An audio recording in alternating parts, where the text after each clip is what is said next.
रुपए के मुकाबले में डॉलर की ऊंची उड़ान जारी, 68 पैसे महंगा होकर कि आईएमएफ के साथ डील ना होने की वजह से जो पाकिस्तान की जो करेंसी है वो इस वक्त वर्स्ट परफॉर्मिंग करेंसी है in terms of the US dollar. US dollar के अगर आप देखें तो सबसे जो वर्स्ट परफॉर्मिंग करेंसी है वो हमारी है।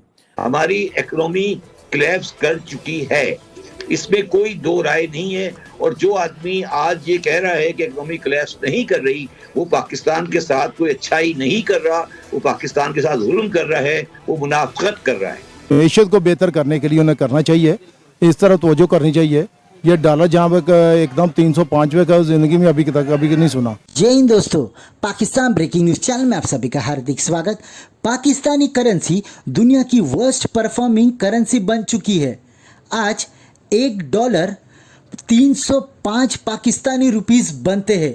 इससे पता चलता है कि किस रफ्तार से पाकिस्तानी करेंसी नीचे जा रही है।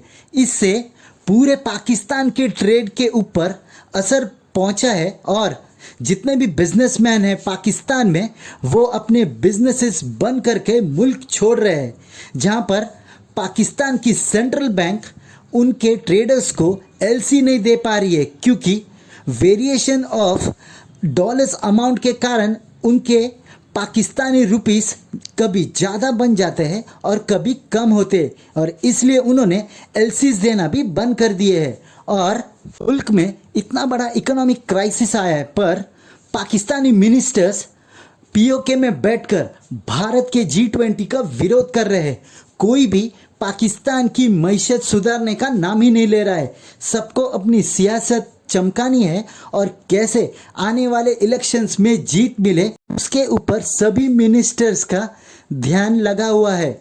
वहीं पर इमरान खान के ड्रामे भी पाकिस्तान में ख़त्म होने का नाम ही नहीं ले रहे हैं, क्योंकि मुल्क एक तो डिफ़ॉल्ट होने के कगार पर है और उनके पीटीआई वर्करों ने पूरे मुल्क को जला दिया और सैकड़ों डॉलर्स का अपने ही मुल्क का नुकसान करा दिया। ये पहली ऐसी आवाम है जो कि मज़े लेकर अपने ही मुल्क का नुकसान कर रही है। तो क्या ऐसे करके पाकिस्तान की मईशत कभी सुधर पाएगी या पाकिस्तान डिफ़ॉल्ट हो जाएगा? ऐसे ही वीडियो को अंतिम तक देखते रहिए। लाइक कीजिए, शेयर कीजिए और सब्सक्राइब कीजिए हमारे चैनल को, और बेल आइकन दबाना बिल्कुल भी ना भूलें। और आपकी जो भी राय हो उसे कमेंट बॉक्स में ज़रूर दें। धन्यवाद। यूएस डॉलर के अगर आप देखें तो सबसे जो वर्स्ट परफॉर्मिंग करेंसी है वो हमारी है।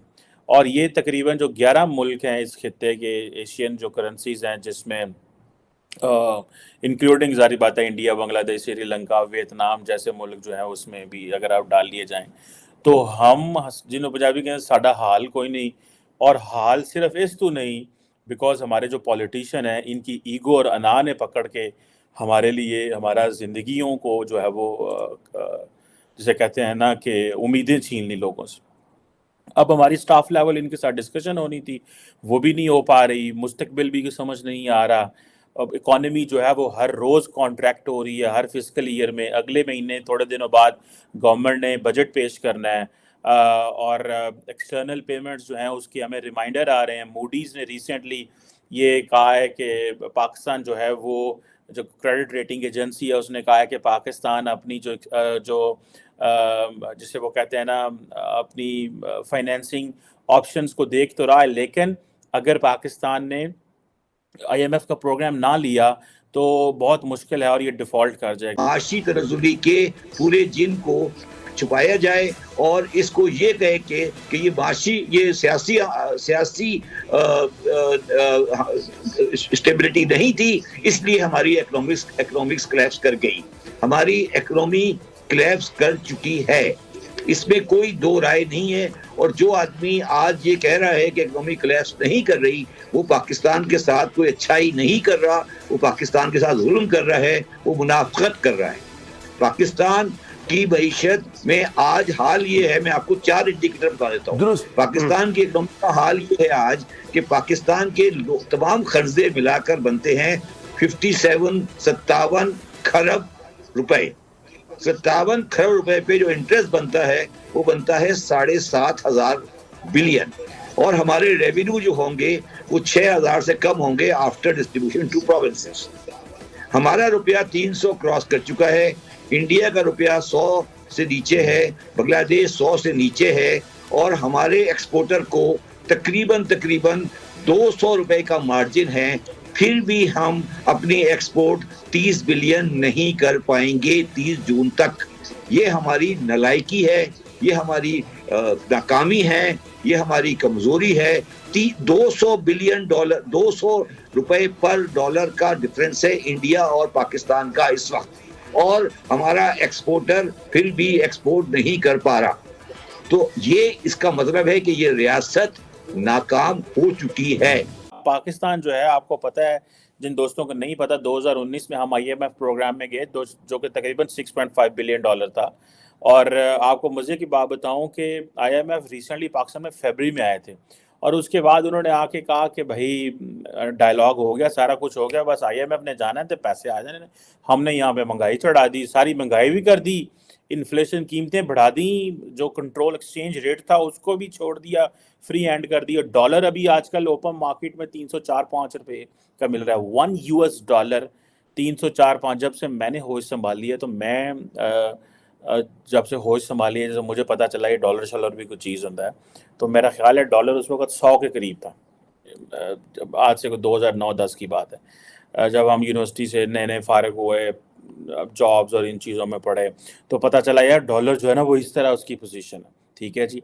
अब इतने पिछले 12 साल में 300 रुपये पे आ गया, और उससे पिछले 75 सालों में हम जो है वो 100 रुपये पे आए थे। सो आप ये समझें कि ये जो फरवरी में एक हाई पावर्ड IMF का डेलीगेशन भी पाकिस्तान आया था, वो हमें डराते डरूते बहुत हैं, डरा डरू के हमसे चीज़ें कराकरू लेते हैं। और उन्होंने मौजूदा फाइनेंस मिनिस्टर को वाशिंगटन भी बुलाया, चीज़ें भी क्लियर हुई, अभी लेकिन एग्रीमेंट नहीं हो रहा। और क्योंकि इधर गवर्नमेंट जो है वो बजट की तैयारी कर रही है, पाकिस्तान के अंदर सारी दुनिया ऑलमोस्ट जून जुलाई में बजट पेश करती है, बाकी दुनिया का तो खैर मैं नहीं कह सकता, लेकिन बहुत सारे ममालिक जो है वो जून से शुरू करते हैं, कहीं जनवरी फरवरी से शुरू करते हैं। 9 मई से ही बाढ़ नहीं आ रहे। एग्जैक्टली। और वही लगे हुए जी, ये जला दिया, वो कर दिया, चले बता दिया ना, सबको पता लग गया, काफी दिन हो गए। अब मेरे ख्याल है दूसरी तरफ इकोनॉमी के ऊपर जाएं, वहां बात करें, लेकिन वहां से निकले तो ये G20 में फंस गए जाकर। फिर इन्होंने G20 के बारे में स्टेटमेंट खजूर में अटका, और उस G20 में हमारा कोई लेना देना नहीं है, में फंस गया। और उस G20 में हमारा कोई लेना देना नहीं है, लेकिन फिर भी जो है ना वो हम बोले चले जा रहे हैं।